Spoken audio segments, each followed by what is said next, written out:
Boa noite. Boa noite, pessoal, tudo bem? Vamos iniciar já a nossa live com o Dr. Ari Gadelha, falando sobre os sintomas negativos da esquizofrenia. Vou esperar aí o pessoal entrar, o Dr. Ari também. Boa noite, Cláudia, 10. Vou esperar mais um pouquinho, né? Com esse frio aí, mas firmes e fortes para a gente aprender cada vez mais. Sei que o doutor Ari tá por aqui, deixa eu ver. Pesquisar. Só um pouquinho, pessoal, porque... Andréia...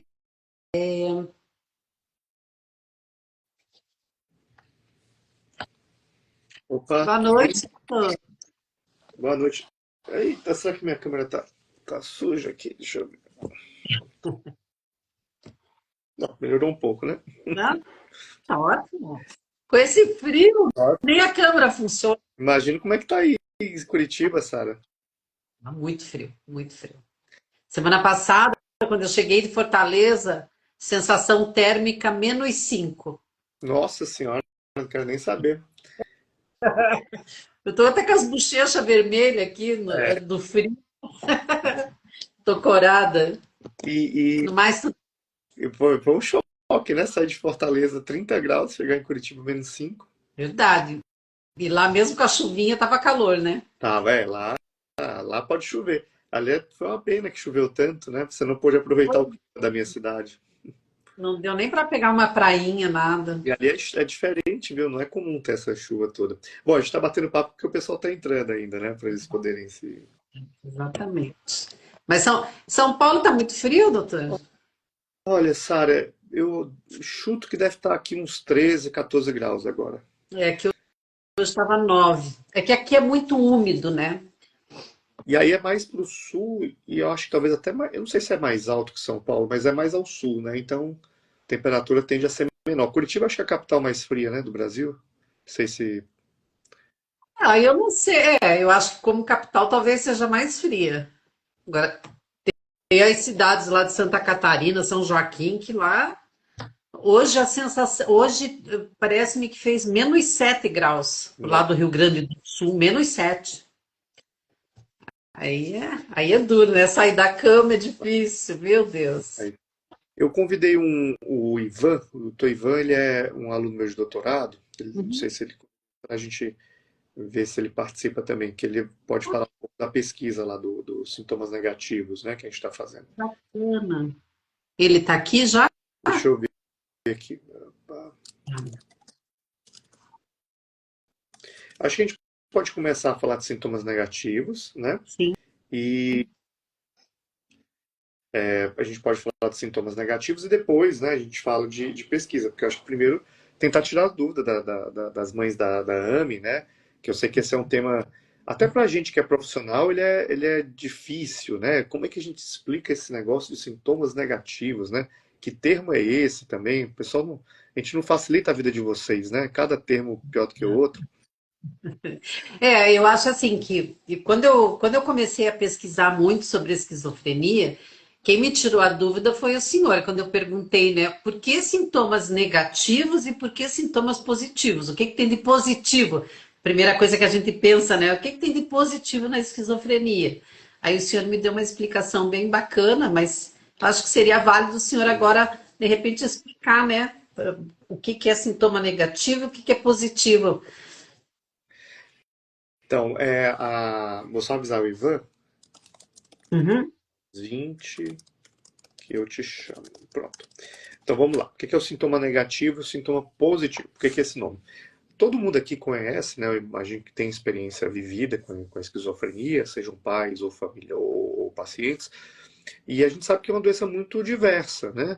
Você tem muitas manifestações. Tem paciente que delira, tem paciente que alucina, tem paciente que é mais desorganizado. E desde que a gente conhece a doença, a gente sabe que alguns pacientes, depois de um certo tempo, ficavam muito retraídos, tá? E isso aí foi sendo descrito ao longo do tempo, tá? Até que ali, década de 70, 80, criou-se, né, uma proposta de como dividir os sintomas. E essa proposta, ela assumia que na esquizofrenia você tinha ativação do cérebro e inibição do cérebro. Então, o positivo não tem a ver com ser bom, tem a ver com aquilo que é produzido, que é positivo ou produtivo, aquilo que está ligado com uma ativação de determinadas regiões do cérebro. Já o negativo está relacionado com a inibição. Então, esse é um conceito da neurologia que foram pegos pela psiquiatria para tentar explicar esses sintomas. Então, os positivos ou produtivos ficaram os delírios e as alucinações. Alguns colocam desorganização nesse mesmo grupo. Já os negativos são os sintomas da falta, da inibição. Historicamente, a gente chama de AS, né? Os AS. É A porque é o que falta. Então, a alogia, né? O paciente é aquele paciente que fala pouco. A alogia a logos, logos palavra. A alogia, aquele que fala pouco. Então, produz poucas palavras. Então, algumas mães aqui devem ter familiares, né? Que falam muito pouco, dão resposta sim ou não. Então, isso é a alogia. O outro sintoma, né? Anedonia, perda do interesse ou do prazer, né? A pessoa parece que não tem mais prazer nas coisas, né? Aquelas coisas, coisas boas ou coisas mesmo ruins, parece que mexem muito pouco com ela, né? A avolia ou abulia, né? Que é a falta de vontade. A pessoa fica com menos vontade. Aí tem um jeitinho, né? Que é o afeto embotado, então deixa de ser o A, que é a dificuldade na expressão do afeto. Né? E o aspecto asocial, que é aquela falta de interesse social. Né?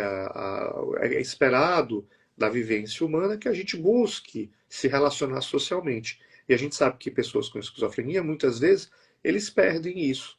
Tá? Então, para simplificar, a gente pode dividir esses sintomas negativos em dois grupos. Aqueles que afetam a expressão do afeto, que a gente chama de expressivos, e os que afetam a vontade, que são os volitivos, tá? Então, tem paciente que tem muito embotamento afetivo, né? Eu lembro de uma paciente que eu acompanhei, que eu já acompanhava ela, conhecia a irmã dela que também tinha um quadro psicótico, conhecia a mãe, e a mãe estava doente, e numa consulta eu perguntei a ela, né? Como é que tá a sua mãe?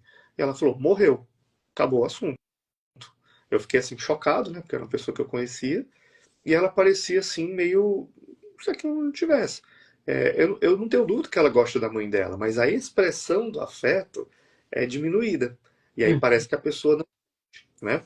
Então, isso é o tal do embotamento, alteração expressiva. Tá? Aí tem outro grupo que são os pacientes que têm mais prejuízo volitivo, na vontade. Então, eu lembro de um outro paciente que eu perguntava para ele como é que está a sua vida. Ele falava, tá ótimo. Mas o que, é que você faz? Fazia nada, ficava ali, assistia a televisão, podia mudar o canal para ele, tanto fazia, mas para ele estava bem, ele não tinha vontade de fazer outra coisa, tá? A pessoa pode ter tanto prejuízo, né, sintoma negativo, volitivo quanto expressivo? Pode. Ele pode ter os dois tipos de sintoma negativo. Só que alguns pacientes têm mais o expressivo e outros têm mais o volitivo, tá certo? Tá dando para acompanhar? A Sara está muito complexa? Não, Não. A Sara já tá sabe. ótimo. A Sara já sabe tudo. E aí, a grande questão é que, assim, ó, todos eles causam dificuldades na vida dessas pessoas, tá? Mas aquele que é mais difícil é o volitivo. Porque quando a pessoa não quer, o que a gente faz? Né, Sara? Puxa pelo braço, empurra, né? Tenta levar. Mais ou menos, né? É o que as mães, vocês tentam fazer. Vamos lá, meu filho, né? Vamos lá, vamos tentar, vai ser bom. E a gente tenta gerar. Mas realmente, quando a pessoa não tem vontade, é mais difícil. É aí que mora, talvez, um dos aspectos mais difíceis de lidar com a doença, que é o sintoma negativo do tipo volitivo, do tipo de prejuízo da vontade. Esse aí realmente é uma grande questão. Por isso que a gente, enquanto pesquisador e clínico, sempre está buscando aí um tratamento, né, para essa questão. Desculpa, Sara. Estou saindo de um resfriado pós Ceará, né? Deixa eu só pedir aqui para beber uma água para mim. Tem que cuidar da garganta agora. Tá. Pronto. Já melhorou. Então, acho que essas são as características. O pessoal tem alguma perguntinha aí, Sara, para a gente poder né? Vocês estão nos assistindo, tentar tirar alguma dúvida. Eu sei que é um tema delicado e eu acho que é importante esclarecer por quê. Porque, assim, o delírio e a alucinação é difícil de entender? É difícil de entender. Mas, assim, quando a pessoa começa a falar aquelas coisas muito absurdas, você fala, não, não, então aquilo é sintoma, né? Mas o Uhum. negativo é mais onde que começa o sintoma da doença e a personalidade. Ou ainda, onde que começa o sintoma da doença e a acomodação, né? Eu acho que essa que são as grandes questões aí que a gente acaba tendo que se deparar e que não tem uma resposta, né, Sara? O que você acha disso? É, bom, eu acho mais ou menos isso, doutor, porque é difícil. Parece que chega num momento em que há um certo comodismo por parte deles, pelo menos a impressão que eu tenho aqui em casa, né? Aí você não sabe, será que é da doença? Ou será que já não se acostumou a ficar desse jeito, né? Porque você não vê assim nenhum interesse em fazer algo. Esses dias eu perguntei, né, para o Kainan, falei, por que você não vai trabalhar? Por que você não experimenta procurar algum tipo de trabalho? Não, não, eu não vou trabalhar, eu já faço minhas coisas por aqui e tal. Daí fiquei pensando, mas será que é preguiça? Será que se acostumou a viver desse jeito? Ou será que é da doença? Né? Então a gente fica nessa dúvida realmente. Eu acho que particularmente, doutor, eu acho que é um pouquinho de cada coisa. Eu também, Sara. Eu acho que tem as duas coisas, e é por isso que é importante a gente falar, né? Eu falo que, assim, qualquer pessoa, dadas as devidas condições, vai se acomodar, tá? Qualquer pessoa, né? Bom, então, é óbvio, tem um movimento que acho que é saudável das mães de abraçar o filho, dar colo, né? Falo das mães porque, né, acho que sabe que também os pais estão envolvidos, mas a Mas paternidade é diferente. Mãe é mãe, tá? aí, E tem esse a movimento. irmã também se torna mãe, a esposa se torna mãe quando você é cuidadora, né? Exatamente. E aí, não deixa de ser. É outro ponto para a gente discutir, né? Mas aí tem essa questão do acolhimento, que em alguns momentos é fundamental. Esse colo naquele momento de crise, não largar, tal, é fundamental. Mas depois de um tempo, pode ser que o próprio cuidado vire um instrumento para acomodar. Bom, se eu não cobro a pessoa, se eu não dou estímulo, né? Vamos supor, se você não precisasse, se você tivesse com a sua vida financeira ganha, se não tivesse problema, se tivesse tudo que você quer, bom, você também ia se acomodar, eu também ia me acomodar, né? Então, eu acho que assim, principalmente quando a pessoa começa a estar mais estável do ponto de vista de sintoma positivo, a gente tem que começar a se preocupar a dar estímulo e, de uma certa forma, colocar. O que é que dá para fazer? São atividades do dia a dia, né? Tem que empurrar um pouquinho, porque senão gera essa acomodação. Aí tem outro conceito que eu acho importante conversar, porque assim, alguém ouviu alguma pergunta aí. Um dos motivos para o sintoma negativo é que parece que os pacientes, as pessoas com esquizofrenia, elas sentem menos prazer com a recompensa, tá? Então, por que você faz alguma coisa? Porque você espera, em algum momento, receber uma recompensa. Não é isso? Mais ou menos isso, tá? Nem que seja, no caso da mãe, que o filho fique melhor. Sim. Você espera essa recompensa, né? Você tem a recompensa imediata e a recompensa posterior, tá? Então, tá bem demonstrado em pesquisa que os pacientes têm menos essa sensação de recompensa. Então, por que eles têm menos estímulo para fazer as coisas? Porque eles sentem menos recompensa também, tá? Então, uma das maneiras de lidar com o sintoma negativo é você tentar gerar uma recompensa que a pessoa consiga perceber como algo prazeroso, Uhum. tá?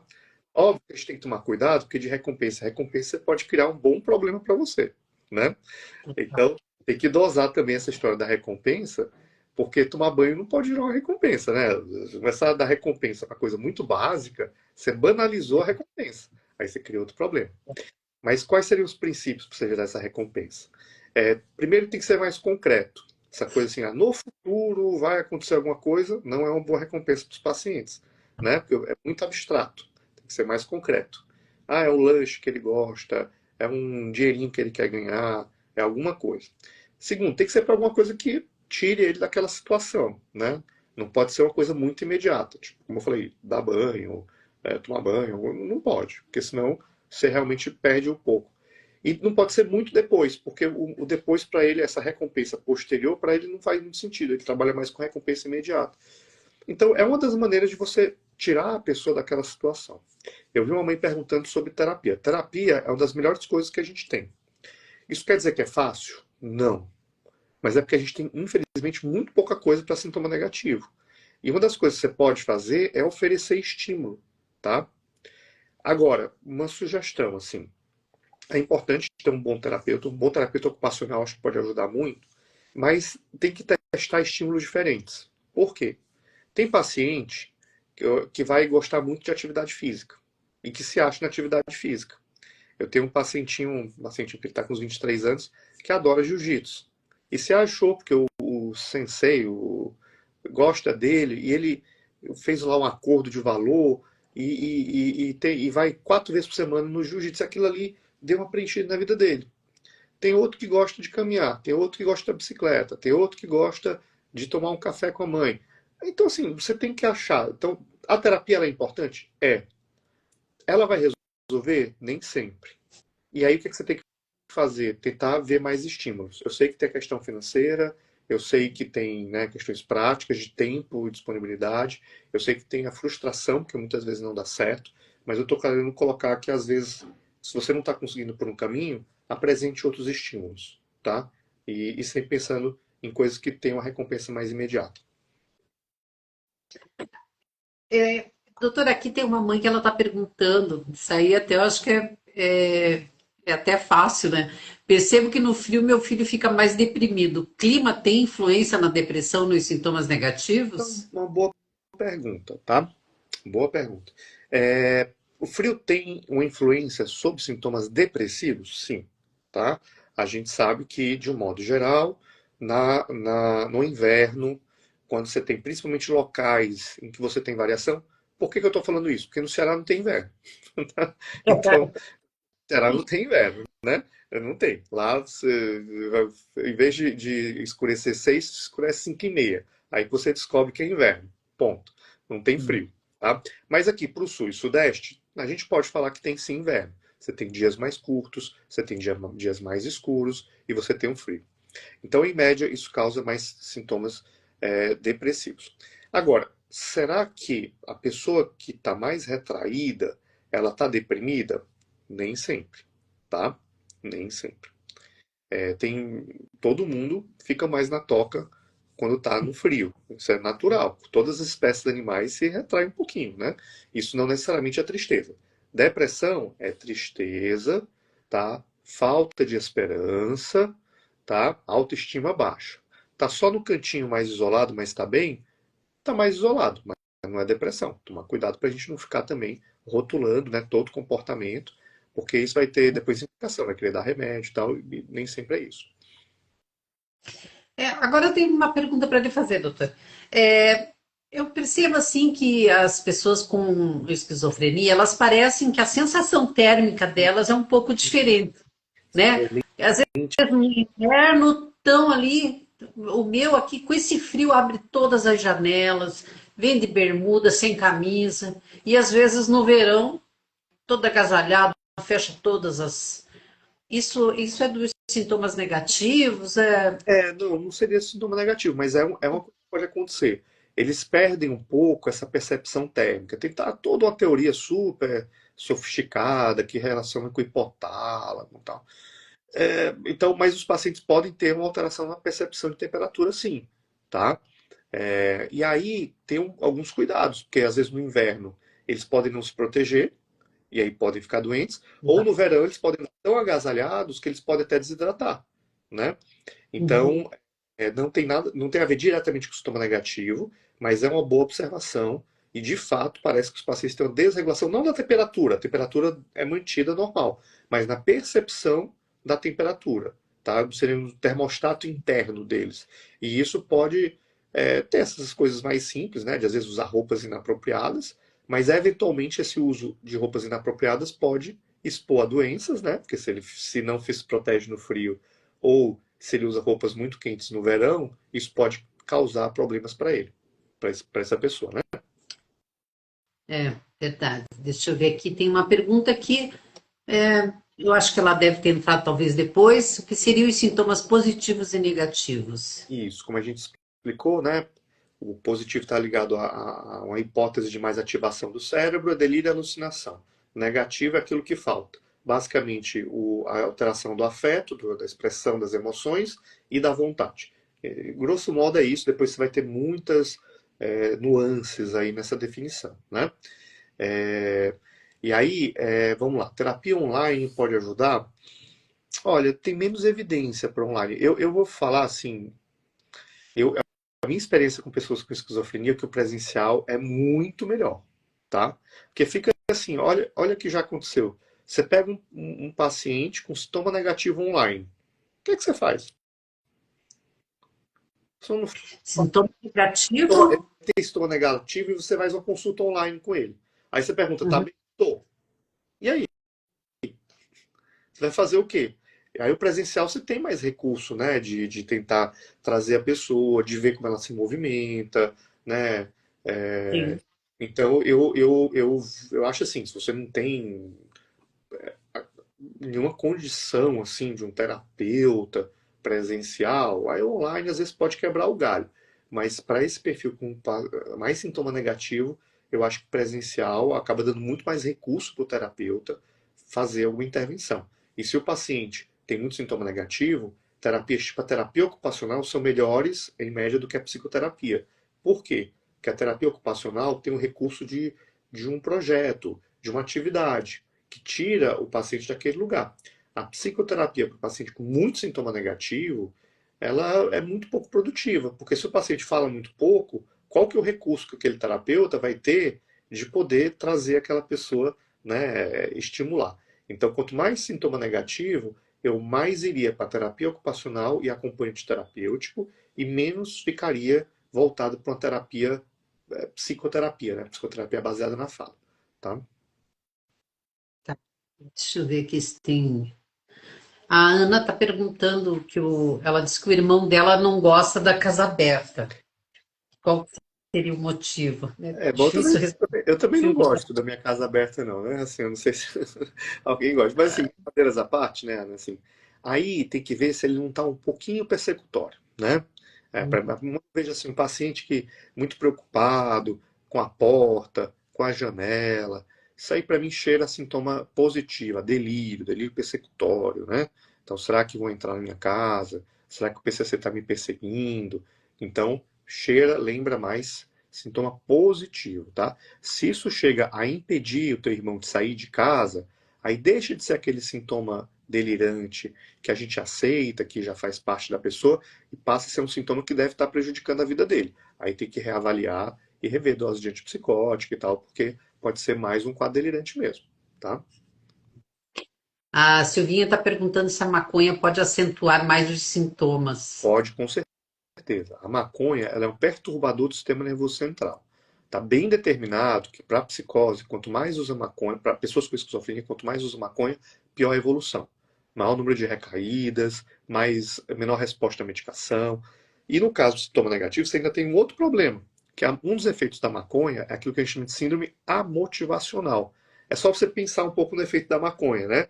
Quando você lembra de alguém que usa maconha, como é que é a pessoa que usa maconha? Ela é mais lenta, ela é mais devagar, ela é mais desligada. Ora, se a pessoa já tem sintoma negativo, né?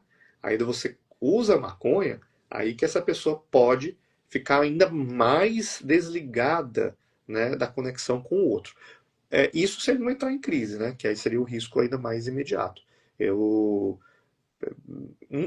a gente tem um nomezinho, tem um termo, né? Que é a pessoa que tem crise em uso de antipsicótico. Tem uma sigla em inglês que quer dizer BAM, né? Então, Uhum. BAM é quando crise com o uso, você está usando direitinho o antipsicótico e tem uma crise. Uma das primeiras coisas que você tem que investigar nesse caso é o uso de droga. Porque se a pessoa está estável, usando a medicação e tem uma crise, alguma coisa aconteceu. E uma das primeiras hipóteses é o uso de droga, inclusive maconha. Sobretudo maconha, porque a gente sabe que tem um uso muito grande de maconha em quem tem esquizofrenia.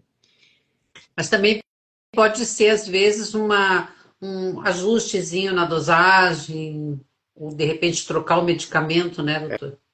É quando tem a crise, você tá falando? É isso. Sim, mas eu tô falando de uma pessoa que você não mudou. Tá falando de uma pessoa que está usando a mesma medicação há um tempo, tá bem há um tempo e tem a crise, tá? Então, vamos supor, tá usando 10 miligramas de olanzapina há 2 anos, de repente tem uma crise. Uma das hipóteses é que ele usou alguma substância, tá? Ah. Porque o remédio estava igual. Mas e quando não faz uso da substância? Pode, Que é uma pessoa que nunca. pode ter. Qual que seria um fator assim que pode causar crise em pacientes estáveis, né? Fatores ambientais, estresse, tá? Aí, estresse também, Faz uma rotina. estresse é o que estresse para aquela pessoa, né? Então ela tinha uma rotina, por exemplo, eu tenho um paciente que tem um bom funcionamento, ele tem uma comorbidade de autismo com a psicose, e aí mudaram ele de setor no trabalho. Aí pronto, aí crise, na hora, né? Mudou. Ah, mas não é isso. Então vamos supor um paciente que. Outra situação, tem um paciente que mora com o pai, a mãe e o irmão mais novo. O irmão tá super bem, vai casar, vai sair de casa. Às vezes essa saída de casa desse irmão mais novo é um fator que desestabiliza o paciente, porque ele aí vem junto a saudade do irmão, a percepção de que esse irmão mais novo já está evoluindo e que ele está com mais dificuldade. Então isso são fatores que mesmo um paciente estável, ele pode ter uma crise por conta disso. A pessoa pode ter crise tudo normal? Pode. É uma doença que cursa em crises, independente do melhor que a gente pode fazer. Agora, a gente sabe que com o uso de medicação, o risco da crise reduz 5 a 10 vezes. Então é por isso que a gente usa. Não porque a gente consegue evitar todas as crises, mas é porque a gente reduz o risco da crise. Uma coisa também que eu percebo é, por exemplo, que a gente não pode falar nada antes da hora. Mas vai viajar, não invente de falar uma semana antes, 5 dias antes que vai viajar, porque aí fazem da vida da gente um inferno, né? Então tem que, porque eles criam uma ansiedade, né? Uma expectativa assim absurda, fora do comum. Ah, com certeza. Doutora, Ter essa questão da expectativa, né? De como dosar com a expectativa. E eu concordo com você. De novo, os pacientes têm muita dificuldade com o abstrato, com aquilo que não é concreto, né? Então essa coisa do que está por vir, às vezes vira um monstro. Então, poxa, quase todos os pacientes, né? E as famílias me falam coisa. Ah, tem uma viagem. Se você ficar falando muito dessa viagem, fica. Então, às vezes é melhor. Aí na véspera vai, entendeu? Porque senão. Agora, não tem receita de bolo, cada pessoa é uma, cada momento é um, mas eu entendo isso e faz muito sentido. Assim, quanto menos ficar gerando coisas de antecipação, melhor. Eu acho que o Ivan tá por aqui. Será que você tá vendo ele? Ivan, dê um ok aí, pede para entrar na live. Doutor Ivan Tayá, pra gente falar aí do projeto. Algumas. Minha mãe faleceu, meu filho piorou muito, exatamente. Isso é muito duro para o filho perder a mãe, né? O paciente perder a mãe, às vezes tem aqui uma situação de uma paciente que teve várias internações. Não consigo falar de quadro específico, mas parece um quadro bem grave, né? Todo mundo está na Unicamp. Espero, a Unicamp é excelente, tenho certeza que ele está sendo bem cuidado, né? uhum. Meu irmão O está. Ivan, o Ivan, ele é fisioterapeuta? Isso. Ah, tá. Então, peraí. Tá, beleza. Agora vai entrar. Tem uma pergunta aqui da Julie Reich, né? A expectativa de vida de quem tem esquizofrenia é a mesma? Não. A gente está levantando esse dado, tá? Em média, quem tem esquizofrenia vive 15 anos a menos, tá? Do que pessoas que não têm. Mas depois a gente pode explicar. Oi, Ivan, tudo bem? Como é que Boa você está? noite, tudo bem? Estão me vendo? Assim, se apresenta aí, Ivan.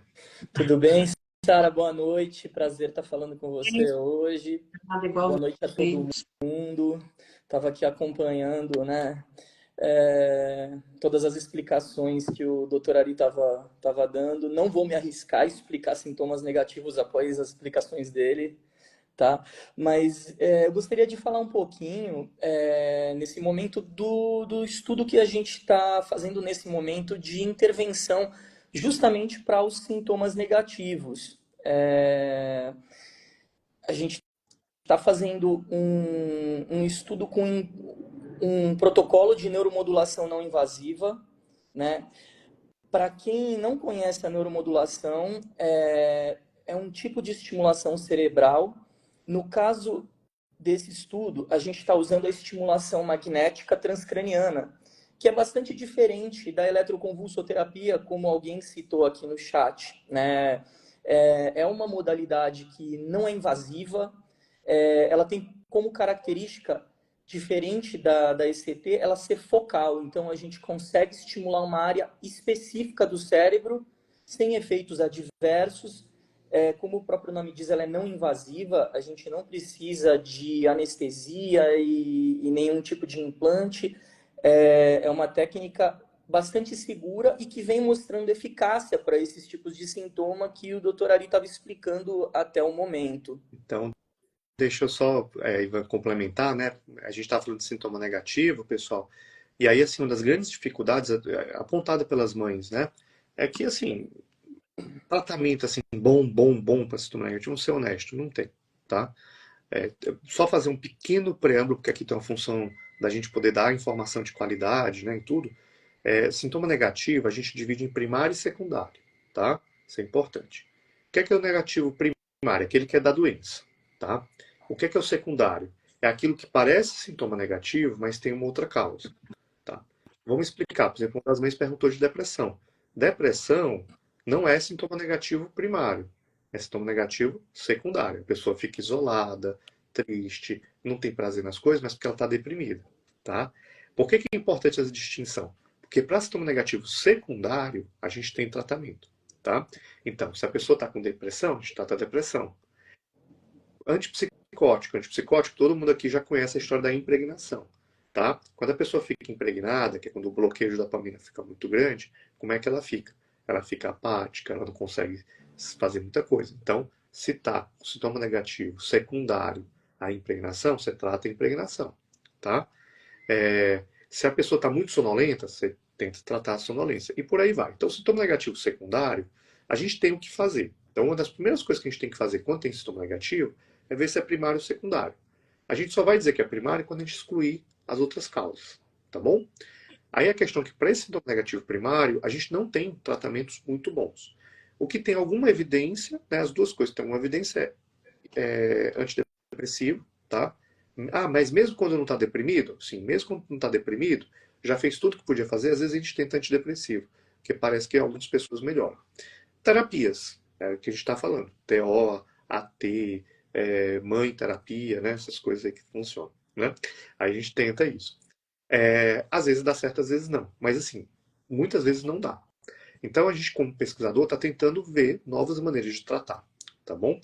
Essa terapia que o Dr. Ivan colocou é estimulação magnética, tá? Então não tem nada de choque, eletrochoque, ECT, não é.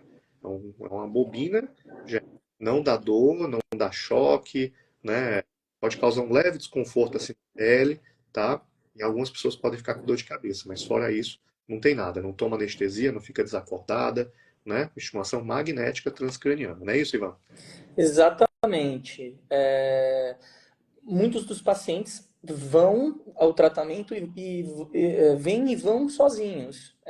Não tem nenhuma restrição quanto à aplicação propriamente dita. Então, a gente está falando de uma técnica bastante segura que não envolve nenhum tipo de risco, né? Toda vez que a gente fala em estimulação cerebral, as pessoas muitas vezes acabam associando aqueles estigmas que existem, mas nesse momento a gente está falando de uma técnica que a gente consegue estimular o cérebro de maneira focal, ou seja, a gente consegue estimular uma área específica do cérebro sem envolver grandes riscos para esse tipo de tratamento.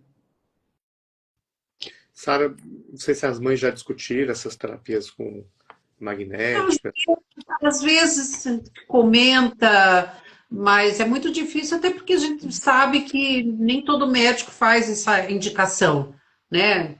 Então, Até se a pessoa não indica, tá bem feito, porque não tem, tem pouca evidência de pesquisa. A gente está fazendo a pesquisa para testar se funciona. Se saírem indicando aí, desconfie, né? Assim, a gente pode é bom saber, né? mas é bom saber que não dá para assim, né? Sair mandando bala aí com o TMS como se fosse A gente, como se fosse. porque as pessoas se apegam muito mesmo à eletroconvulsoterapia, né? e fica aquela coisa, aquele estigma. Eu até me lembro que eu tenho um videozinho que o Dr. Leonardo Palmeira fez numa aula que ele dava, e eu salvei. E ele mostra como que é feito. E quando as mães vêm assim com todo aquele medo, eu sempre coloco esse vídeo dele, que ele mostra ali que não é nada, sabe, de como era antigamente, né, o eletrochoque. Então a gente precisa mesmo quebrar um pouquinho esse estigma, mostrar como que é feito, né, falar os efeitos colaterais que a pessoa pode ter.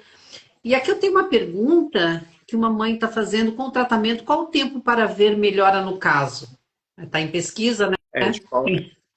A gente fez um piloto, né, Ivan? Você quer falar do piloto? Sim, no ano passado a gente fez um estudo piloto, foi um estudo com 10 pacientes. Nesse caso, os 10 passaram pelo mesmo protocolo. O protocolo que a gente está usando é um protocolo chamado acelerado, né? Por que acelerado? Acelerado é qualquer protocolo que utilize mais de uma sessão ao dia. Então, no nosso caso, a gente utiliza 4 sessões por dia, por 5 dias consecutivos. Parece muito, mas não é, porque nós estamos falando de sessões que duram 3 minutos cada sessão. Então, esses pacientes, eles acabam fazendo uma sessão das 8 da manhã às 8h03, das 9 às 9h03, 10, 10h03, 11 horas, 11h03 ele acaba o tratamento e vai para casa. No dia seguinte ele volta, faz a mesma coisa, por 5 dias. É um protocolo relativamente tranquilo de ser executado, né? A pessoa vai, sai. E outra coisa, a gente no piloto viu que algumas pessoas melhoraram bastante, nem todos, mas alguns melhoraram bastante, né? Óbvio, a gente não publicou ainda, então a gente tem que tomar cuidado para não vender nada milagroso, não é milagroso, mas se a gente conseguir demonstrar que algumas pessoas se beneficiam dessa terapia, que é uma terapia que não causa nenhum problema, né? Não é eletrochoque, a pessoa não tem que tomar anestesia, ela fica acordada o tempo todo, é, já é um bom resultado. Aí, para provar, como a gente no piloto viu um resultado significativo, positivo, né? Parece que o resultado tem resultado, aí a gente passa para uma segunda etapa, que é a etapa que a gente está agora, que é o ensaio clínico, que é o quê? É testar, só que aí a gente tem um grupo, que é o grupo que recebe a estimulação, e o grupo controle. Como é que é feito esse grupo controle? Tem lá uma bobina, né, que é onde faz o campo magnético, e essa bobina do controle, ela é igual à outra bobina, só que ela só faz barulho, ela não emite o campo magnético. Por que a gente precisa disso? Porque a gente sabe que para poder testar uma coisa, eu tenho que ter o tal do cegamento, né? Eu não posso saber quem está recebendo e não está recebendo. Então, quando eu falo controle, é o placebo, né? É um efeito placebo, para a gente poder fazer a distinção. Por isso que a gente só está fazendo esse protocolo aqui em São Paulo, porque não faz sentido uma pessoa vir de fora de São Paulo para passar aqui 5 dias recebendo a terapia e ainda não ser a terapia ativa, né?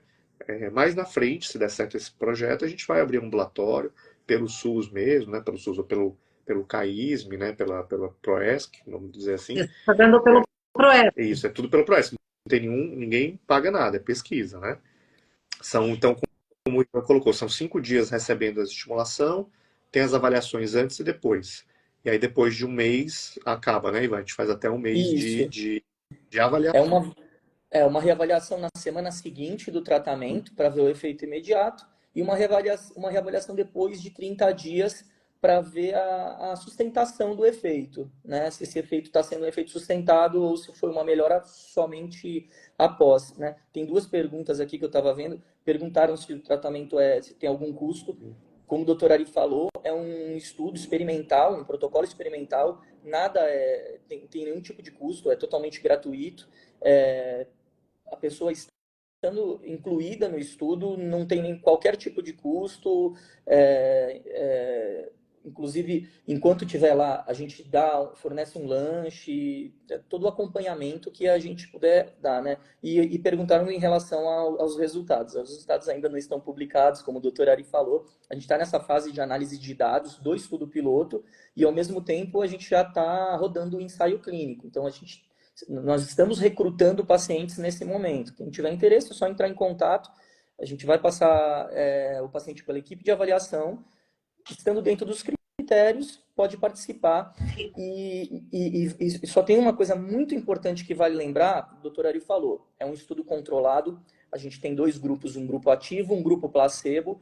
Isso assusta muito as pessoas. Poxa, imagina, eu vou entrar num protocolo de pesquisa placebo, vou passar por uma intervenção que é simulada, não é verdadeira, e eu perdi todo o meu tempo? Não, na verdade, todo mundo que passar no protocolo placebo, ao final do estudo, vai ser chamado para fazer o protocolo ativo assim que os resultados forem demonstrados. Então, no final do estudo, todo mundo vai passar pelo tratamento, independente do grupo. E quais são os critérios para poder participar? Tá. Os critérios diagnóstico já realizado de esquizofrenia, né? Sintomas negativos, a gente diz proeminentes, é algo um pouco relativo, então passa pelos critérios dos nossos médicos, que vão fazer esse critério clínico em uma anamnese inicial. Alguns critérios como estar estável dos sintomas positivos. Então, tem que estar estável, não pode estar com sintomas positivos muito expressivos. Não pode estar tendo delírios, alucinações. Tem que estar relativamente estável. Por que relativamente? Porque, novamente, é um critério clínico, então são os nossos médicos que vão definir se existe a possibilidade, dentro daqueles sintomas, de participar ou não. Perfeito. Não pode ter nenhum tipo de... Ah, não. Pode. Não, pode falar. Eu achei que você tivesse... Não pode ter nenhum tipo de comorbidade neurológica, doenças como epilepsia, convulsões, e isso é um critério da estimulação magnética. Quem tem esse tipo de sintoma não pode, por uma questão de segurança, fazer esse tipo de tratamento. Não sei se eu comentei, mas entre 18 e 50 anos. Isso. E um critério importante é estar estável com as medicações estabilizadas nos últimos 3 meses.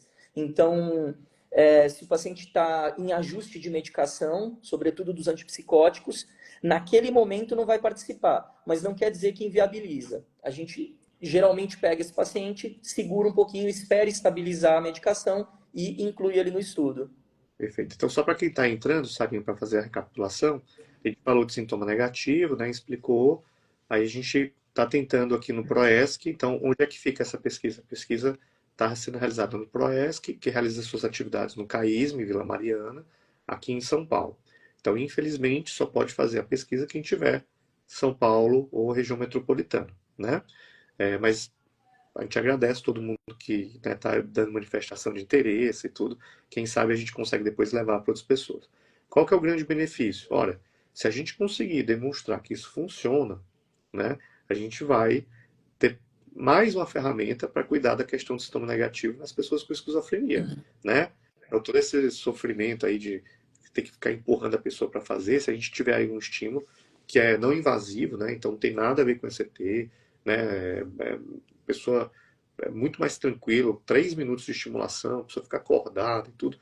Praticamente não tem nenhum efeito colateral, né? No máximo fica ali coçando a cabeça, né? Algum outro tem dor de cabeça, mas nada, né? Comparado com os outros remédios. É muito interessante. Só que, como é uma pesquisa, a gente tem o tal do grupo placebo.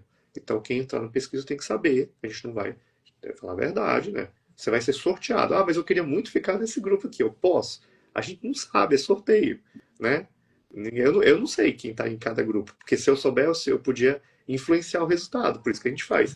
Mas o que, é que a gente faz para minimizar e para, de certa forma, tornar, né, até mais interessante para quem cair no grupo placebo, no final do projeto, né, depois que acabar, que a gente abre o estímulo de cegamento, ela vai ser convidada a fazer o estímulo. Então, todo mundo que for fazer a pesquisa vai ter a oportunidade de fazer o estímulo, ou logo no primeiro momento, ou depois, no outro momento, tá?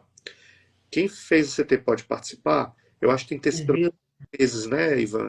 1 ano. 1 ano.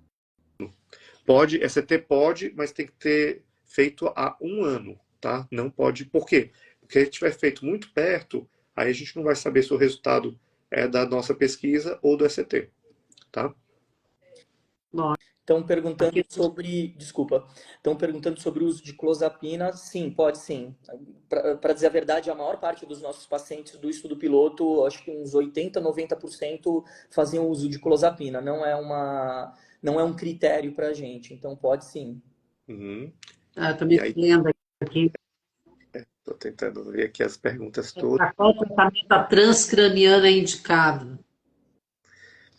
Então, a aprovação no Brasil para estimulação magnética transcraniana, né, é para, se não me engano, para alucinação, né, Ivan? Alucinação persistente, tá? Alucinação auditiva, né? A minha experiência é que não é assim, para alucinação não é super potente, eu não sei qual que é a do Ivan, mas é uma coisa que a gente pode fazer para alguns casos, né? Mas é aprovado para isso, né? Tem uma aprovação no Brasil para isso. Mas o que eu estou deixando muito claro é porque eu sei que vocês são mães, né? Vocês fazem tudo pelos filhos, e a gente tem que tomar um cuidado de aqui não falar assim, olha, faz, porque aí daqui a pouco vocês estão vendendo a casa, estão vendendo o carro para fazer o negócio, e às vezes não tem evidência, né? Então, até tem aprovação, mas eu não acho que é um tratamento para alucinação persistente, que é o que é aprovado hoje, tão potente, tá bom? Então tem que conversar com o seu psiquiatra para entender para que foi indicado. O que a gente está fazendo aqui é um estudo para sintoma negativo, que ainda não está aprovado, mas que no âmbito da pesquisa é fundamental a gente fazer exatamente para depois a gente falar, olha, pode fazer, a gente espera esse resultado. A gente só consegue fazer isso com a pesquisa, né? Tem uma pergunta aqui, tem a ver com neurofeedback? Não com neurofeedback, tem a ver com neuromodulação. É uma neuromodulação, que a gente fala não invasiva, porque o nosso padrão de invasiva é o ECT, né? Que é mais, tem com todo aquele efeito colateral. A gente fala que é não invasiva porque é muito mais suave, é muito mais leve, tem menos efeito colateral. Mas o senhor pode explicar aqui porque, o que que é neurofeedback e neuromodulação? Porque muita gente não sabe, né? Então, neurofeedback, a gente tem uma pessoa muito boa no grupo que é a Julie. Eu vou falar o que eu entendo do neurofeedback. O neurofeedback, você faz alguma monitorização, então você, por exemplo, põe aqui um eletrodo, ou você avalia a circulação do sangue aqui nessa região, né, do crânio, e você dá um estímulo. E você vai fazendo com que a pessoa tente, a partir do estímulo, modular, né, a atividade do cérebro dela. Então, o neurofeedback vai ter sempre esse componente de você ter um retorno de um estímulo físico. Pode ser o batimento cardíaco, pode ser. Tem vários tipos de feedback, né? O neurofeedback tem que envolver a cabeça. Então, isso é o neurofeedback. A neuromodulação, você usa um estímulo direto no cérebro. Então, o neurofeedback não tem estímulo direto no cérebro. Você está monitorizando a sua atividade e tentando, vamos supor, mexer uma bolinha na tela, né? Então, é um treino cognitivo no qual você tem um sistema de retorno, que é o feedback, baseado em algum parâmetro fisiológico. Sangue numa determinada região do cérebro. Isso ficou muito claro. Não tem uma estimulação direta no cérebro no neurofeedback. Então, quando você tem uma estimulação direta, você vai falar de neuromodulação, tá certo? Pelo menos é assim que eu divido, tá? Não sei se o Ivan é mais especialista que eu nessas. Eu concordo com a explicação. Eu acho que também, para falar de neurofeedback, só a Julie poderia mesmo, porque é algo bastante específico. Mas eu acho que vale a explicação sobre a neuromodulação não invasiva, propriamente dita, especialmente a estimulação magnética. Vamos tentar explicar de uma maneira bem simples para as pessoas entenderem. Como o doutor Ari falou, é uma bobina em forma de 8. Ela é mais ou menos assim. Essa bobina vai ser encaixada na cabeça. Dessa bobina vai sair um campo magnético de centímetros, algo de aproximadamente 3 centímetros de diâmetro. Esse tamanho de campo magnético, ele é suficiente para ultrapassar toda a barreira que a gente tem. Então, couro cabeludo, calota craniana, ele consegue ultrapassar todos esses tecidos e chegar na região cortical. Então, a gente consegue estimular o córtex de maneira bem localizada, numa área específica que a gente gostaria, sem ter um comprometimento de outras regiões. Então, a gente consegue estimular aquela área sem afetar regiões próximas daquela área, né? E de modo que a gente consegue fazer uma excitação neuronal, ou seja, a gente consegue excitar as células do cérebro, fazendo esse tipo de estímulo. Tá. Aqui perguntaram como que faz para se inscrever. Ô, Ivan, você bota o link aí no grupo, no Vamos ver chat. se, vamos ver se eu É, consigo Enquanto fazer isso, isso. umas perguntas, né? É possível conseguir fazer o filho voltar para a escola uma vez que saiu no último ano? Sim, é possível, né? Tem muitos pacientes aí que conseguem. Aí vem aquela coisa de política pública, né, Sara? Seria bom se a gente tivesse uma política de apoio à educação. A gente fez um estudo e mostrou que, em média, as pessoas com esquizofrenia têm 2 anos a menos de educação formal, tá? Então, devia ser uma prioridade dar condições da pessoa voltar. Eu tenho uma experiência boa com o EJA, né? Com o ensino de jovens e adultos, acho que é isso, né? Jovens e adultos, é o EJA, uhum. né? Normalmente eles conseguem sim, ou supletivo, né? Eu acho que vale a pena fazer o esforço. Até porque a própria atividade da escola, ou o compromisso, acaba sendo quase uma terapia, né? Só tem um horário, convive com as outras pessoas, então é importante, né? Tá aqui. Tô, Silas Donadelli. Sou psicólogo e gostaria de saber se já existem estudos ou iniciativas para renomear. Sim, Silas. Existem muitas discussões sobre mudar o nome da esquizofrenia, tá certo? Tem vários autores que têm sugerido. Agora, a gente nunca achou ainda, ninguém conseguiu propor um nome que tenha sido definido de consenso. Mas tem países que já mudaram o nome. No Japão, Japão. Coreia, vários países já mudaram o nome, só que cada um tem um nome e a gente está aprendendo com o resultado. A gente sabe que, assim, no Japão colocaram alguma coisa como perturbação do cérebro, aí não deu muito certo, porque aí, poxa, né, quem quer estar do lado de uma pessoa que está com perturbação do cérebro, né?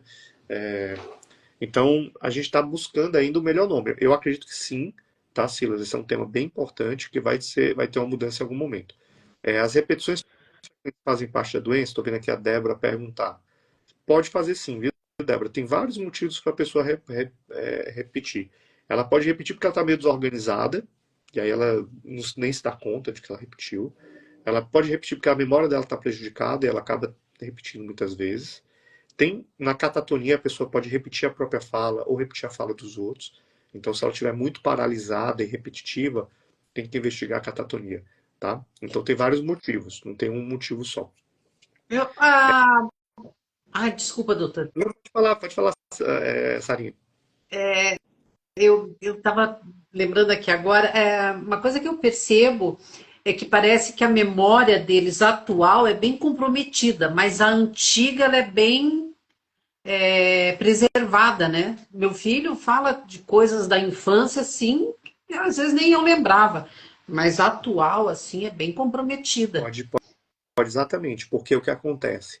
A nossa memória consolidada, aquela que foi cristalizada, ela é bem preservada. Isso vale até para quadros que não tem a ver com esquizofrenia, como demência, né? Uma pessoa com demência, ela lembra do passado, mas ela não lembra muito bem do que ela comeu no dia anterior.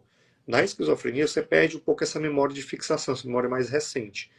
Principalmente se a pessoa está em crise, né? É. Não foi nem dois pacientes que depois que saem da crise falam assim, eu não lembro de nada do que aconteceu, né? Porque a pessoa fica tão alterada naquele momento que ela não fixa as coisas.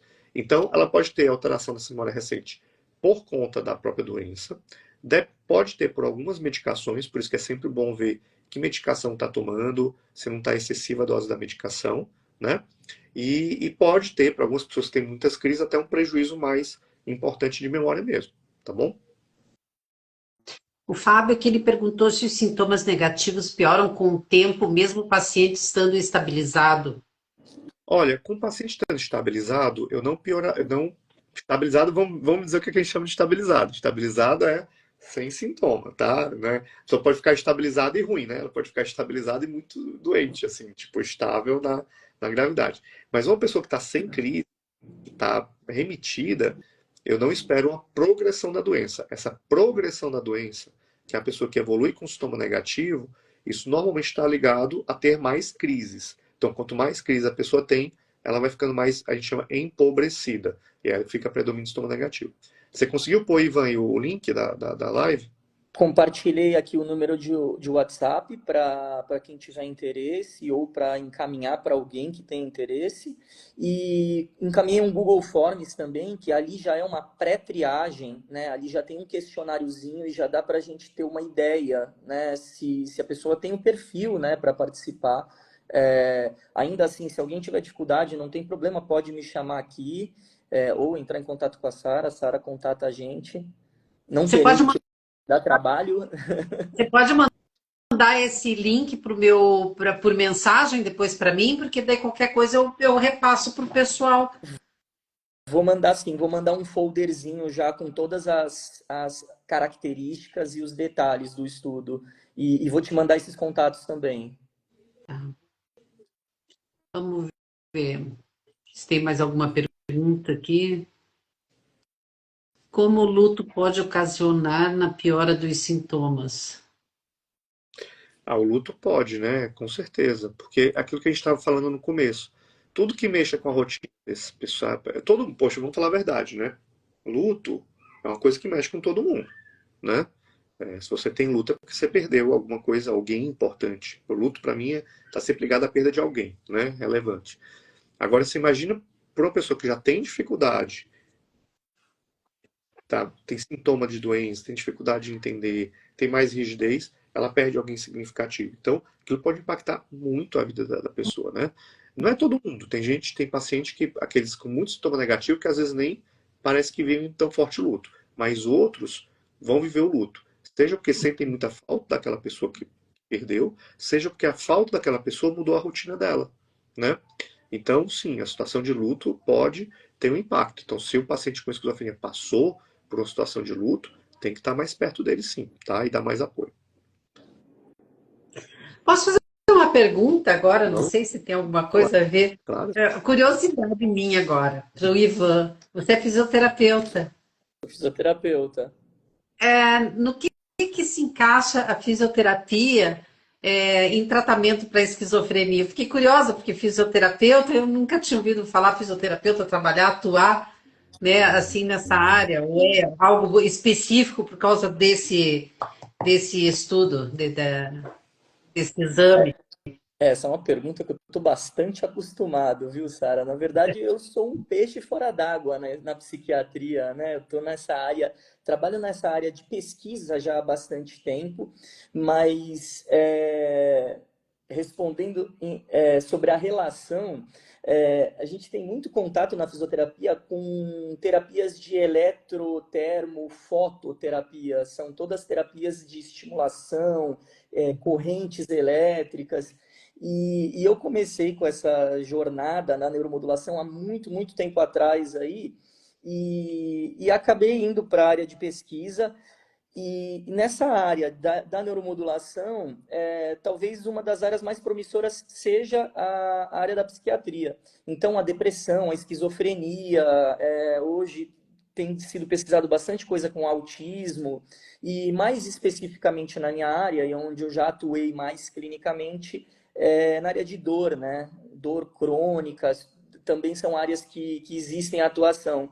Mas eu gosto muito de cérebro, então eu acabei vindo para a área da psiquiatria. É isso que o Ivan falou, né? A fisioterapia foi uma das primeiras áreas que se envolveu com essas modalidades de estimulação, né? E o Ivan, logo no começo, já se envolveu com pesquisa nessa área. Então, ele é um cara que tem muita experiência, né? E é É. uma alegria a gente poder contar com ele nesse projeto. Deixa eu ver uma coisa aqui. A Regina pergunta se é normal o paciente focar na espiritualidade. Muito comum, viu? Vocês aí da AME devem ter isso também, né? Muito comum. Eu acho que a espiritualidade faz parte da vivência humana, né?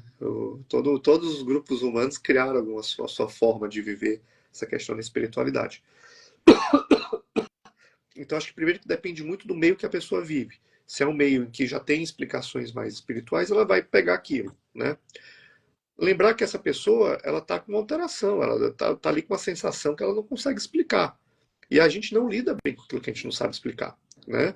Então, uma situação é alguém que já tem uma vivência ou uma cultura na qual essas explicações espirituais elas se aplicam, né?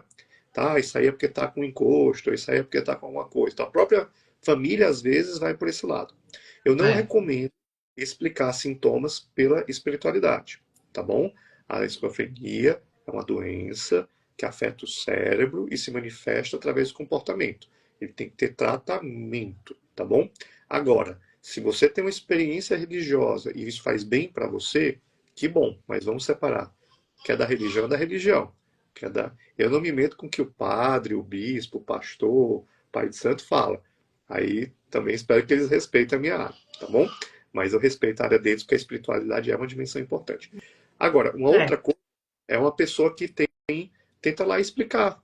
E ela vai buscar explicações. Ela vai explicar que o PCC está perseguindo, que a mãe está perseguindo, e que eventualmente é o espírito que está perseguindo. Então tem um outro lado que é você atribuir uma explicação àquilo que você não consegue explicar através da espiritualidade. Mas em resumo, é muito comum, e aí eu acho que a gente tem que só separar aquilo que é algo mais saudável, que é você fazer parte de um grupo que compartilha algo que faz bem para você, separando o que é da espiritualidade do que é tratamento, tá? Óbvio, se os dois puderem se respeitar e trabalhar junto, muito melhor. Mas não vamos tentar nem anular a espiritualidade da pessoa, né? Tá errado, porque se ela tem algo, vamos respeitar, mas também não vamos tentar explicar tudo por espiritualidade, porque senão vai dar problema. verdade. Eu sei que a gente está fugindo um pouco do tema, né, dos sintomas negativos, mas é que as mães aproveitam, né, os familiares aqui aproveitam para fazer a pergunta, né, porque tem gente aqui querendo depois o seu contato para fazer consulta. A Shirley pergunta: meu filho está com as costas meio tortas e anda com os pés meio abertos. Queria saber se tem a ver com a doença. E você quer responder? Isso aí tá mais a tua área aí, né? Ou é muita, ou eu tô jogando uma bomba para você? É e não é, né? Na verdade, a gente vem discutindo muito isso ultimamente, né? E o Dr. Ari mesmo tem uma linha de pesquisa que envolve a parte motora, em algo bastante inicial, não é especificamente esse tipo de alteração morfológica, mas o que a gente observa, principalmente o Dr. Ari tem muito mais experiência, é que pacientes com muito tempo de doença acabam apresentando isso clinicamente, algumas alterações motoras aí. É muito difícil para a gente dizer se isso está de fato associado à doença, mas existem uma série de características, como o uso de antipsicóticos e outras medicações que por si só acabam fazendo, criando alterações na motricidade, na parte de coordenação motora e controle motor e coordenação de movimento. Então, se foi algo que foi piorando ao longo do tempo, provavelmente tem uma relação, sim, não é por acaso. A primeira coisa que E aí, tem que é eu, se, é, que eu é se a pessoa está impregnada, né? Se ela está com impregnação. Porque aí na impregnação tem a distonia, né? É que a distonia dói. Então a pessoa não vai ficar com distonia tranquila, ela vai ficar com dor. Então ela tem, o olho vira para cima, né? O pescoço. Então a distonia é uma coisa que pode. Existem alguns pacientes que têm distonia crônica, né? Que fica muito tempo, mas também tem dor. Então não acho que é o caso do teu irmão, porque senão ele estaria com dor, tá? Aí tem uma coisa que acontece que o paciente às vezes vai se largando, né? E aí, aquela coisa de ficar se largando, às vezes ele vai ficar com atitudes ou posturas que com o tempo podem levar, né, a desbalanço muscular e tudo. Nesse caso é bom, se você está percebendo que ele está ali com perda de tônus muscular, com perda de postura, vai ter que fazer algum trabalho para melhorar essa postura, fortalecer a musculatura, né, corrigir. Então é uma boa perspectiva, porque às vezes a gente fica muito focado, né, no cérebro ou em algumas coisas, na mente, né, que não é o cérebro, mas tem uma, e esquece do corpo, e o corpo faz parte, então tem que cuidar do corpo. Uma das coisas que mais pode aumentar a mortalidade da esquizofrenia é o sedentarismo e as consequências do sedentarismo. Então, a tua pergunta, eu acho que tem um caráter de uma postura, talvez que ele fique, e um cuidado, né, que pode ser feito, mas também me acende uma luzinha que esse cara possivelmente está mais sedentário. Nossa, tem muita pergunta, né? Nossa senhora, não tô nem... Doutor, poderia me falar qual a diferença da distonia aguda para a discinesia tardia? Perfeito. Distonia é uma contração muscular, tá? Dolorosa, tá bom? Então, qual que distonias típicas, né? aquele olhar para cima, Uhum. ficar oculógico. Vocês já viram isso? Dói muito, né? Ou então a pessoa fica com as costas travadas, né? O estótono, dói muito. Então isso é distonia, é uma contração muscular dolorosa, tá bom? Não tem como ter dúvida. Tá doendo, a pessoa vai reclamar. A distenesia são movimentos são movimentos involuntários, repetitivos, não dolorosos. Então, o tipo mais inicial de discinesia, síndrome do coelho, né? Fica assim, ó. Vocês já viram isso? O paciente fica fazendo assim com a boca, como se estivesse mascando chiclete. Ou quando mastiga a língua? É, Sim, mas fica também. assim. Isso pode ser discinesia, né? Ah, Então a discinesia ela é não dolorosa, ela é repetitiva. Ela normalmente começa na face e no pescoço e depois vai generalizando. Nas formas mais graves, a pessoa vai tendo movimentos que atrapalham muito, ela não consegue nem comer, porque ela fica fazendo assim. Mas ela é não dolorosa e ela vai surgir. Por que ela é tardia? Ela surge depois de um tempo de tratamento. Quando que a discinesia é mais comum? Com haloperidol, remédios que são mais antigos e que bloqueiam mais dopamina, tá bom? A distonia, por que que a gente fala que ela é aguda? Porque está ligada a tomar. Então, exemplo típico de distonia. A pessoa tomou haloperidol no pronto-socorro e faz a dor ali mesmo, tá? Então, ela é aguda, ela é imediata. A discinesia é tardia. A pessoa tem um tempo de remédio e depois ela vai descrever. Distonia dolorosa, discinesia não dolorosa. Por que que é importante perceber a discinesia? Porque isso que começa no começo, né, leve, que às vezes não incomoda tanto, se você não trata, pode ser irreversível. Aí a pessoa fica com aquele movimento para sempre. Qual, de cinesia? Cinesia. Se ela não tratar, pode ficar crônico, tá? Ah, eu tô anotando aqui, se bem que depois é só ouvir tudo de novo.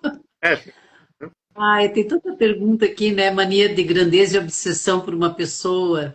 é, Medo, teimosia é um sintoma muito recorrente da é esquizofrenia. muito recorrente, porque a pessoa, todo mundo pode ser teimoso, tá? Nem, né, não precisa ter esquizofrenia para ser teimoso, não, tá? Primeira coisa. Tem teimosia que não tem nada a ver, coitada da pessoa com esquizofrenia, né? Mas assim, por que que as pessoas com esquizofrenia ficam um pouco mais teimosas do que a média? Porque com o tempo elas ficam mais rígidas. Se A é A, se é B é B.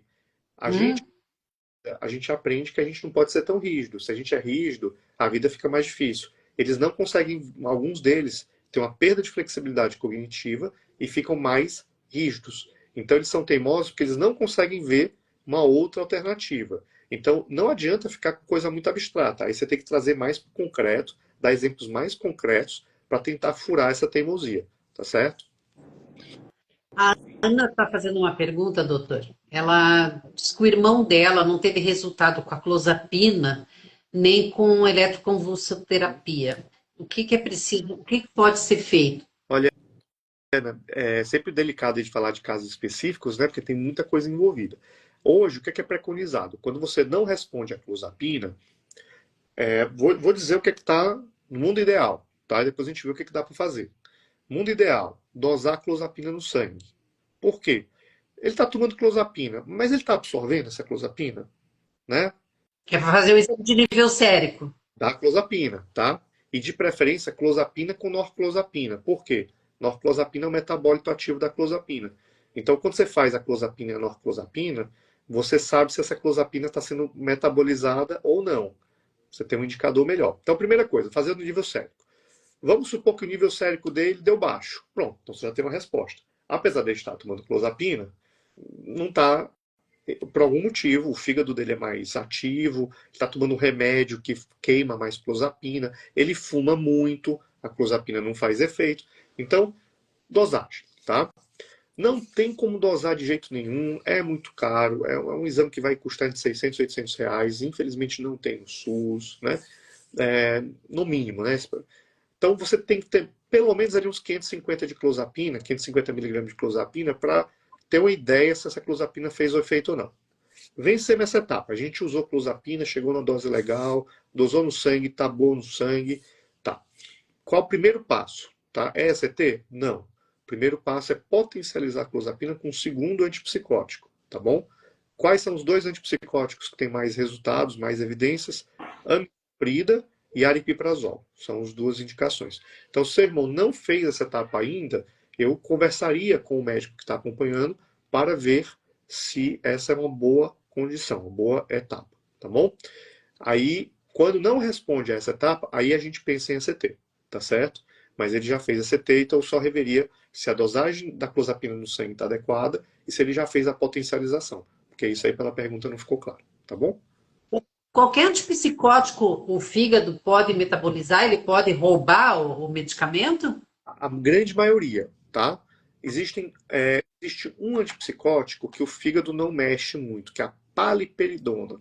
Porque a paliperidona, ele na verdade é o metabólito da risperidona. Isso quer dizer que já é a risperidona para fazer efeito, ela passa pelo fígado e vira uma substância, que é a 9-hidroxirrisperidona. A paliperidona já é essa 9-hidroxirrisperidona. Então ela já não passa pelo fígado. Então uma das medicações que não mexe, que o fígado não mexe muito, é a paliperidona. Mas a A grande Érica está maioria mexe. tá. A Érica tá perguntando se esse tratamento, né, esse, na verdade, esse estudo que vocês estão fazendo, se poderia eventualmente substituir a medicação. Eu acredito que não, viu, Érica? Porque a gente está tratando aqui sintoma negativo, tá? E aí, a grande questão da esquizofrenia são as crises. E aí, o nosso tratamento não vai prevenir crise, ele vai ajudar as pessoas a terem mais ânimo, mais disposição, mais iniciativa. Primeiro, a gente vai pesquisar se a gente achar o resultado significativo, né? Porque o problema de pesquisa é que às vezes a gente pesquisa, fica 2, 3 anos trabalhando e depois dá tudo errado. Mas a gente tem que tentar para aprender, tá? Mas eu não acredito que a gente vai substituir o uso da medicação, porque quando a grande questão da esquizofrenia, né, é tirar da crise, mas é prevenir uma nova crise. E para isso, o único tratamento que a gente tem hoje que funciona é manter o antipsicótico numa dose adequada, com menos efeito colateral. Por que que os sintomas negativos são tão mais difíceis de tratar do que os positivos? Olha, olha, Sara, Essa, Pergunta de prova. essa é a pergunta de US$ 1 milhão, né? os sintomas negativos, eles afetam a coisa mais básica do cérebro, que é o que faz a pessoa ter vontade, o que faz a pessoa ter iniciativa, entendeu? E eu acho que isso aí, quem está com esquizofrenia, é como se tivesse quebrado esse caminho, entendeu? Ele quebrou esse caminho que todo mundo faz. Porque vou te perguntar, quando acorda, né, o que é que você faz? Você acorda, você se espreguiça, você levanta, você vai procurar alguma coisa. Não é um comportamento normal? Você pensa para fazer isso? Não. Às vezes você pensa em ficar um pouquinho mais na cama. Mas naturalmente, uma hora você sai. Né? É como se a pessoa com esquizofrenia tivesse quebrado esse caminho natural. Né? Ele não tem esse caminho natural da iniciativa. E é isso que a gente imagina que esse tratamento, se der certo, ele pode ajudar a reconstruir esse caminho. Eu falo por mim, porque quando eu tive depressão, eu tinha 28 anos, eu tive depressão severa mesmo, eu fui levada catatônica para o hospital, com alucinações, e eu tinha alucinação auditiva e ideação suicida. Olha, para me fazer sair, sabe, daquele estado, foi, foi muito tempo, muito tempo. E não foi fácil.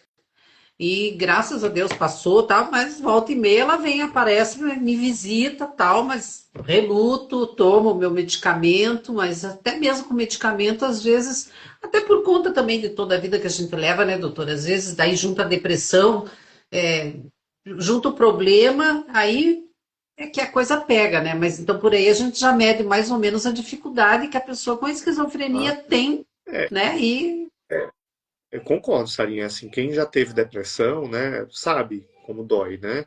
Eu acho assim, depressão, as doenças da mente são muito difíceis, né? Eu falo assim, se perguntar para mim, Ari, você prefere quebrar a perna ou ficar deprimido? Olha, eu prefiro quebrar as duas pernas. Porque quebrar a perna, você dói, põe o tem gesso, toma analgésico e legal. E essa dor que dói na alma, o que é que você faz com ela? Que você acorda e dorme com ela? Eu acho terrível, né? E a pessoa com esquizofrenia tem uma coisa que, como eu falei, ela é mais básica, porque a gente acha que sabe o que é realidade, né? E eles vivem uma outra coisa, né? Que é muito angustiante, porque eles não entendem, né? Não dá para explicar direito o que é ouvir uma voz. Imagina o que é que você ouvir uma voz dando ordens para você. Como é que você vai se sentir com isso? Dentro da sua cabeça? É um negócio muito, muito difícil, entendeu? Então, acho que a gente tem que acho que pode discutir o que for, mas a gente sempre chega no final, né, Sara, e vai falar assim, olha, faça chuva, faça sol, cada um tem uma forma de doença diferente, o acolhimento é essencial, né, porque é aí que começa o tratamento, é acolher, né, por isso que eu acho que o trabalho que vocês fazem da AMER é tão importante. Eu acho que eu vou ter que sair aqui, por conta do Não tem compromisso. problema. Já passamos mesmo a hora, mas é bom porque fica para uma próxima, né?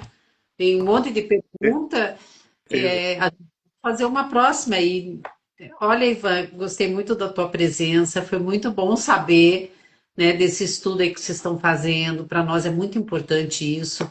Eu sempre digo que às vezes pode ser que não atinjam aqueles que já estão mais crônicos, né? Não sei, a gente não sabe, né? A ciência é algo assim que pode trazer muita novidade. Há quem não acredite, que leve só para um lado, e a gente tem que contar com a ciência, né?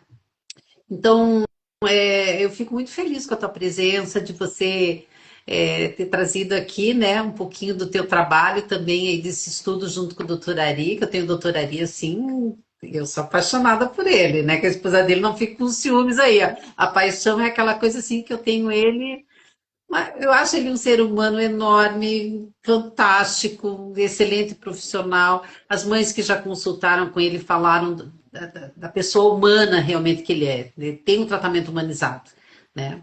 E eu fiquei muito feliz do doutor também te convidar para participar aqui dessa live e que venham outras, né? Porque eu acho que falar sobre isso é trazer sempre um pouquinho de luz, né? Para as famílias, né? E a gente não estava sabendo disso, então foi muito bom doutor Ari ter falado a respeito desse assunto, né, de ter me convidado. Foi a doutora Ari que me convidou para a live, não foi eu que convidei ele, não. Né, doutor? Eu fiquei Ah, bastante feliz também, muito, muito bacana poder estar conversando sobre isso. E quando a gente fala em esquizofrenia, parece que só se fala em sintomas positivos, né, em delírio, alucinação, e muitos dos pacientes, a gente está falando algo na ordem aí de 60%, Ari, talvez, dos pacientes, ah, 60%, né? 60% brincando, Dos né? Se não pacientes for. com esquizofrenia daí para mais, que tem sintomas negativos, e muitos acabam estabilizando, né, a doença, conseguem dar sequência na vida, e muitos acabam sofrendo com essa consequência que acaba sendo sintomas negativos, onde a gente não tem um tratamento muitas vezes que estabilize, e vai carregando isso e muitas vezes ficando disfuncional e não conseguindo viver uma vida plena por conta disso. Então, o que a gente espera, de fato, é ajudar esses poucos, né? Poucos, a gente fala, são 60 que a gente vai fazer nessa pesquisa, mas que no futuro a gente possa ajudar muitos com isso, né? Que dê tudo certo e que no futuro a gente possa ajudar muito mais gente numa escala maior, né? Uhum. É isso. Certo. E queria agradecer de novo, Sara, né? Você também, carinho é mútuo, né? Eu respeito, admiro muito o teu trabalho, você é uma pessoa fantástica, sabe como é difícil, né? Ter que lidar com montar uma ONG, cuidar do teu filho, cuidar de ti, cuidar da tua filha. Você é uma guerreira e eu só agradeço que temos pessoas como você aí ajudando, né? E fazendo esse papel. E vamos ajudar, né? Essa caminhada aqui é tão incerta nessa vida, né? O que a gente pode fazer é ajudar uns aos outros, se amparar, a gente não sabe quando é que um vai precisar do outro, então é melhor que a gente possa ter uma sociedade mais acolhedora mesmo, né? Mas, ó, pessoal, obrigado, tô totalmente à disposição para poder pensar em outras lives, tá, Sara? Com certeza. A gente tem coisa para conversar. Hoje é sobre sintoma negativo e uma pesquisa, mas também a gente pode fazer sobre temas que vocês achem relevantes, posso indicar pessoas também para ajudar. Eu acho que quanto mais trazer informação e fazer essa troca, melhor para todos, tá bom? E eu que agradeço você ter aceitado o meu convite e ter dado Mas apoio pra gente, tá bom? Um abração, sempre pessoal. Boa noite, viu? bem-vinda. Só falando que vai ficar gravada a live. Tchau. Tchau, Tchau, pessoal. tchau. Obrigada, doutor. Obrigada, Ivan. Obrigado. Prazer. Tchau.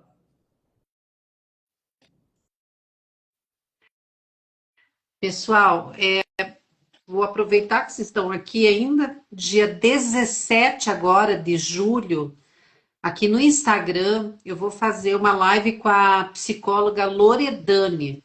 Tá? Loredane, nós vamos falar sobre a importância dos limites aos indivíduos com esquizofrenia. A Loredane, ela é fantástica. Ela, junto com a Luciene Redondo, fizeram uma avaliação biopsicossocial com o Kainan, meu filho. Ela é uma pessoa do bem, maravilhosa. Trabalha lá também, atua junto com o doutor Arigadelha. Então, deu para ver aqui que eles são pessoas fantásticas, tá? Eu espero que vocês tenham gostado dessa live, que vocês tenham aprendido um pouco mais.